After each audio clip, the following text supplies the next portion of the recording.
What's up, everybody? Get Raw Nutrition Athlete Brett Wilkin here, and today I finally get to do a raw truth. So I'm learning a little bit about myself. Hopefully, you guys are going to learn something about me. We're just going to have a fun time doing this. But first, I got to mention there's some construction going on behind me. So if you hear that, that's what it is. But we'll work through it. Let's get to it. Okay, first question. How many calories do you eat in a day in the off season? Off-season calories. So I am actually someone that has to eat a lot of food. To be honest with you guys, if I wasn't bodybuilding and pushing myself this way, I would probably be about 180 pounds. You know, that's probably what my body frame is actually would hold if I wasn't in the training and eating the way I am. So with that being said, I have to, weighing 280 pounds in the off season plus, I have to consume a lot of calories. So usually about 6 to 7 meals a day. Baseline is usually right around 6,000 calories. It's probably 6 and some change, but we'll just say 6,000 calories. Each meal ends up being only, in between 900 to 1,000 calories. So, carbs are high, fats are high, protein's high. I use quite a bit of fats in the off season just to fill those calories. So, we're talking 150 to 200 grams of fat a day. Probably around 800 to 900 grams of carbs, and then 400 grams of protein, somewhere in that area. But that's what it takes to be an open bodybuilder, to hold on to that size, hold on to that muscle. And the good news is I am in prep now for the Olympia. So food is going down. And so that's why I'm actually here smiling and doing this, because I don't just feel miserable from all the food all the time. So we're good to go ahead. Okay, this question is from Janitor Joe. Oh boy. Can you shotgun a bum energy faster than me? I can definitely not shotgun a bum energy, or I can't shotgun anything faster than you, because you have years of experience of shotgunning lately, and I haven't shotgunned anything in the last 10 years probably. So Janitor Joe, you'll win that one. You'd probably win in a fight too after I watched your MMA stint the other day, and I'm just gonna let you have those, okay? What's one unique trait that you have that many don't? Unique trait that I have, I would just say like my ability to focus on attention, not only attention to detail, but getting done on the task at hand. I think that's, if you know my story, like especially on the competing side of things, the bodybuilding side of things, I went from 195 pound classic physique pro, to a 212 pro, to an open 245 pound open bodybuilder, all within 3-4 years. And that isn't done by pure luck, right? So it's just that the consistency that I'm able to do with being locked into my craft. And what I mean by that is, training, 5-6 days a week, eating those meals deep into the off season. When you don't want to eat, you want to go do social things, I'm able to lock in, get those things done. And it's an ability to know that like I have a future goal that I'm always going for, and I'm able to take that day by day. So, one quote, I say this a lot, is, what I do, the lifestyle that we live, especially with bodybuilding, it's a marathon, it's a long-term marathon made up of daily sprints. And I'm very, very good at those daily sprints that lead up to the marathon. I don't have off days, I don't lose motivation, because it's not so much as motivation for me. It's what I have to get done. I don't look at it as, I don't feel motivated today. It's like, no, this is another day, I'm going for my goal, and it needs to get done today. So I can really focus in on the moment. Even if there's distractions behind, stress, whatever, I can leave that in the car, go in, get your training done, and then maybe, bring those back when you need to, but I'm able to isolate that when I need to. What's a hobby you enjoy to do outside of the gym? So, I'm a big sports guy. I'm a very, very big sports guy. That's kind of what led me to bodybuilding. I was a 4-sport athlete in high school. That transitioned into, I played college football. And then when college football got done, I felt lost. I didn't have anything that I was truly working for, which is, what led me to the competitive side of things, right? I always feel like I need something to be competing for, or working towards a competition. So that's kind of what led me to bodybuilding. So sports is huge. I'm still very involved in, watch a lot of football, especially, I still have the same friends I grew up with, I played sports with, we talk all the time, go to football games together, basketball as well. I actually moved here from Denver. So the Nuggets won the NBA Finals just recently. So that was a huge deal for me as well. And then also my roots, coming from a small I grew up in Iowa, the state of Iowa, so it's a very small state, but we did a lot of hunting there as well.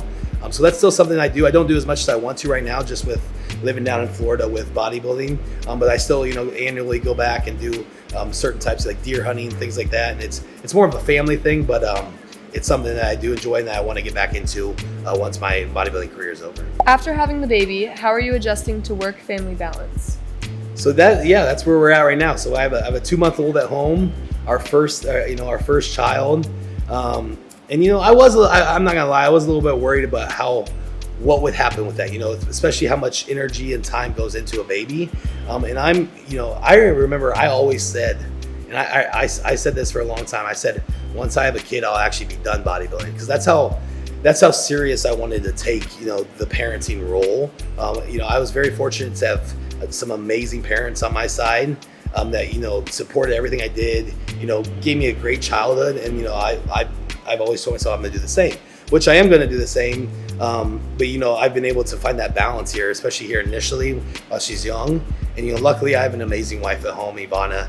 She's doing a rock star. She gets up with the baby at night when it needs to and stuff like that. But, I have absolutely just loved the process. So every day it's something new right now. I was actually talking to you guys about this, new smiles every day, new reactions, rolling over. And it's so exciting for me because, I do my gym stuff. I'll go and do my sessions, whatever, but I'm ready to get home at night, or late afternoon, and I'm ready to spend the rest of the evening with that baby, and just soaking it in. So it honestly is, it just came at the right time, right? I waited, I didn't, it wasn't an accident. We planned this, and now it's just so much more fulfilling that way.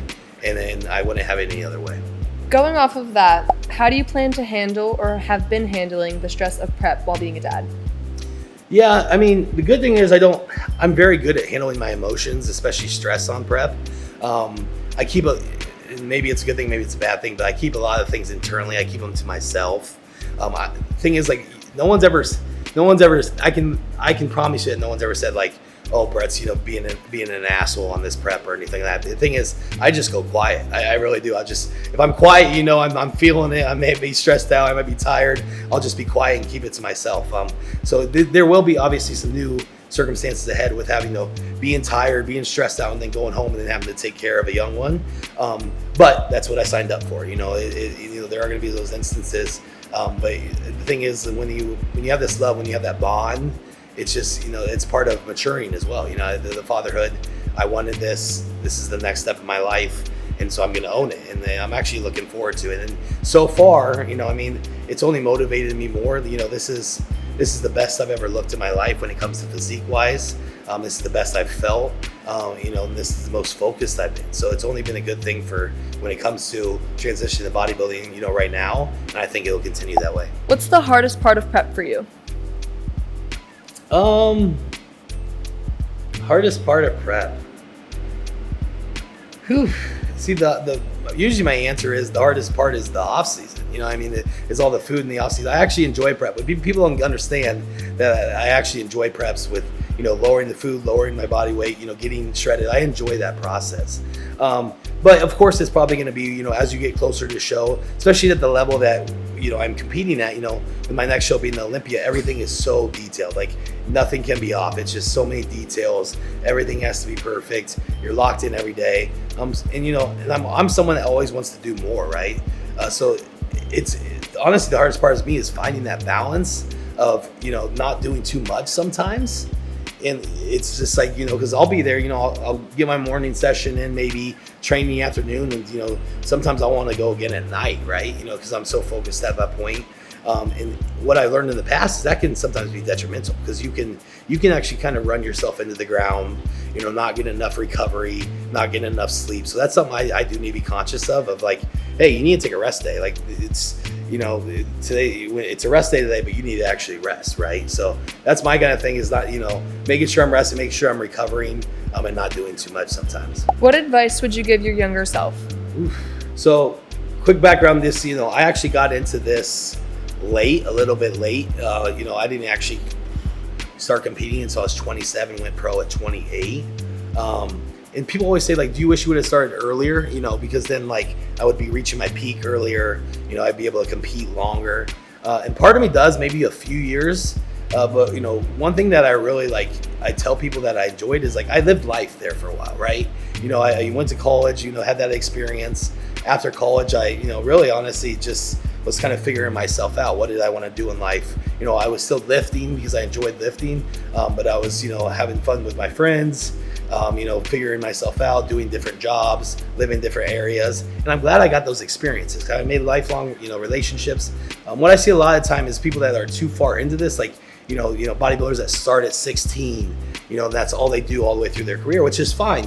So, the best usually do that. Like a Jay Cutler started very, very young, but the thing is like, you miss a lot of things in life, and they kind of look back on that like, oh man, I kind of wish I would have done some of this. I wish I would have spent some more time on some social settings, things like that. And so, that's one thing that I did that I enjoyed. And like, I kind of preach other when they ask me if I have any advice is like, make sure you don't get into this full swing until you're ready and mentally ready as well.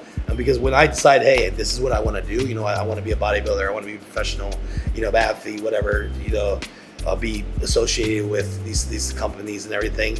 I went all in, and so that's what I'm very good at. Is this is 100% lifestyle. This is 100% me every day, and there's no doubts anymore. There's no I wish I could go do this and fall off the path. So now it's just beeline forward, and it's because I had those experiences when I was younger, and I kind of got that out of my system in a way, and then it made me focus on what I want to do now. If you could, would you do anything differently? If I could do anything differently, I would have probably. So like going back into where I moved, we grew up in Iowa, like I said, smaller community. There was no, the bodybuilding scene was not big there, just the competition scene. I was actually, when I was getting into it and started competing there initially, I was kind of looked at as kind of an outcast, right? Like gyms didn't like me because I was, bigger, or I was, posing in front of a mirror, practicing and stuff. It was kind of looked down upon. So what I had to do is, my wife and I decided that we needed to go to a different area, right? So we can market ourselves, be in a more supportive, area. So we moved to Denver. So that was right before here. And, what I learned is that was the best move I ever made in my life, but it took some time. Like I said, I wish we would have done that earlier, probably like 3-4 years earlier. But it was hard. You're leaving your family, you're leaving your safe spot, you're leaving your friends. So that was a very, very difficult decision. It was a risk, right? It was a risk that needed to be done, to launch me off into this career. And so it was kind of hard to take that step initially going out. I think we picked a apartment off of Google Maps and just went, just loaded up a U-Haul and went to Colorado. And but it turned out to be the best decision in our life. And in that transition to coming down to here to another great atmosphere surrounded by, raw nutrition, all these people. But that was definitely the best move I ever made in my life. And I wish I would have done it earlier. Got that courage up a little bit earlier, because looking back on it, I was like, what took so long? So you're thinking about it. You're thinking about taking that next step. You're thinking about taking a risk. You're thinking about moving, changing up. Do it. That's all. I'd say that all the time is, you can always go back. You can always go back to what you were, what that situation is. But take those risks now as you're younger, and go discover yourself, discover new areas, and have fun with it. What's your pre-workout ritual? Pre-workout ritual. So, have to have. It's called rice and grinds. So I have my meal. So my pre-workout, I've literally had the same pre-workout meal probably for the last 5 to 6 years. I know that goes back to me being very detailed in my processes throughout the day. Just because I found out, that cream of rice substance sits really well with my stomach, as well as, many people use that. But, chicken, rice and grinds, and, doing that about an hour before the workout. To set yourself up, and then obviously we have to get some Thavage in. We have to get some Thavage pre-workout with the raw pump. Those are my go-to. So I'll be, now that I'm about 15 minutes from the gym, I'll eat that meal, get my things ready, get the supplements ready, pack the intra-carb workout with the EAs, the creatine, and the glutamine, and then we'll head to Revive usually. So that's the gym we train at. Have to listen to some music on the way, usually some kind of mix right now. That I'm more of a hip hop guy, especially, that 2000s and 2010s hip hop, back when when I was enjoying it more. So listen to my normal playlist on the way to work, to the way to training, which is work. And just getting yourself mentally ready. You know, you got to go into that gym. Like I said, you got to go in focus. This isn't about, hey, just relying on motivation. You're setting yourself up. So, you know, those little small things before a workout, you know, mentally getting locked in, especially on a leg day. I know if you don't have leg anxiety, I'll call it, then you're not doing something right. You should have some sort of a little bit of anxiety before your leg days, because you know that it's going to hurt and you're going to walk out of there not feeling maybe the best, but you're going to be satisfied at the end. So find your routine, get locked in, and then when you get there, it's time to roll. It's time to go. Someone said once Brett taps into his newfound dad strength, it's over for everyone. You think that's true?